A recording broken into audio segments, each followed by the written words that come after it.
চলছে তার সে খবর জানাতে যুক্ত আছেন সহকর্মী নাজমুস সাকিব। সাকিব জানাবেন বৈঠকে কোন কোন বিষয়গুলো গুরুত্ব পেয়েছে। উজ্জ্বল, আজকে সকাল নাগাদ কিন্তু ভুটানের যিনি প্রধানমন্ত্রী শেরিং তোবগে তিনি কিন্তু ঢাকা এসেছেন এবং তার পরপরই আজকে কিন্তু বেশ কয়েকটি বৈঠক করেছেন এবং এই মুহূর্তে কিন্তু প্রধান উপদেষ্টার সঙ্গে একটি বৈঠক চলছে, যেটা ৩টে নাগাদ কিন্তু শুরু হয়েছে এবং সেটা বলাই যায় যে প্রায় ১ ঘন্টার উপরে কিন্তু বৈঠকটি চলছে।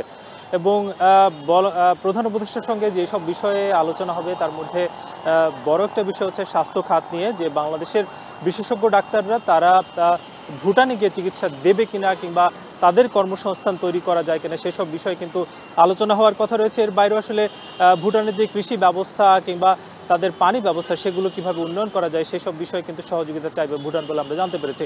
এবং এই সংক্রান্ত বিষয়গুলো নিয়েই কিন্তু অন্তত ৩টি চুক্তি হওয়ার কথা রয়েছে এবং সেই চুক্তিগুলোর আগে আমরা কিন্তু দেখেছি এর আগে পররাষ্ট্র উপদেষ্টার সঙ্গে একটি বৈঠক হয়েছে। সেই বৈঠকে আলোচনা হয়েছে মূলত বাংলাদেশের সঙ্গে ভুটানের যে সম্পর্ক সেগুলো আসলে কিভাবে বৃদ্ধি করা যায় এবং যে কূটনৈতিক বিষয় আদি সেসব বিষয়ে কিন্তু আলোচনা হয়েছে। এছাড়াও বাণিজ্য উপদেষ্টার সঙ্গে একটি বৈঠক হয়েছে এ সংক্রান্ত বিষয়ে, যে বাংলাদেশে ভুটান আসলে কি কোন কোন খাতে বিনিয়োগ করতে পারে, পাশাপাশি বাংলাদেশ কিভাবে ভুটানে তারা ব্যবসা সম্প্রসারণ করতে পারে সেসব বিষয় নিয়ে কিন্তু আলোচনা হয়েছে। সব মিলে বলা যায় যে এই যে আজকের যে বৈঠকগুলো সেই বৈঠকগুলোর আসলে মূল উদ্দেশ্য যে বাংলাদেশ এবং ভুটানের মধ্যে যেই সম্পর্ক সেগুলোর উন্নয়ন এবং তাদের মধ্যে যে ব্যবসায়িক লেনাদেনা সেটা আসলে কিভাবে বৃদ্ধি করা যায় সেসব বিষয়ে কিন্তু আলোচনা হওয়ার কথা রয়েছে।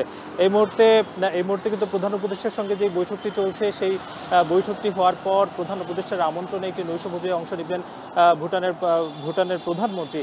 এবং এছাড়াও আগামীকাল কিন্তু রাষ্ট্রপতির সঙ্গে একটি বৈঠক হওয়ার কথা রয়েছে এবং পরশুদিন অর্থাৎ সোমবার কিন্তু তিনি ঢাকা ত্যাগ করবেন বলে জানতে পেরেছি।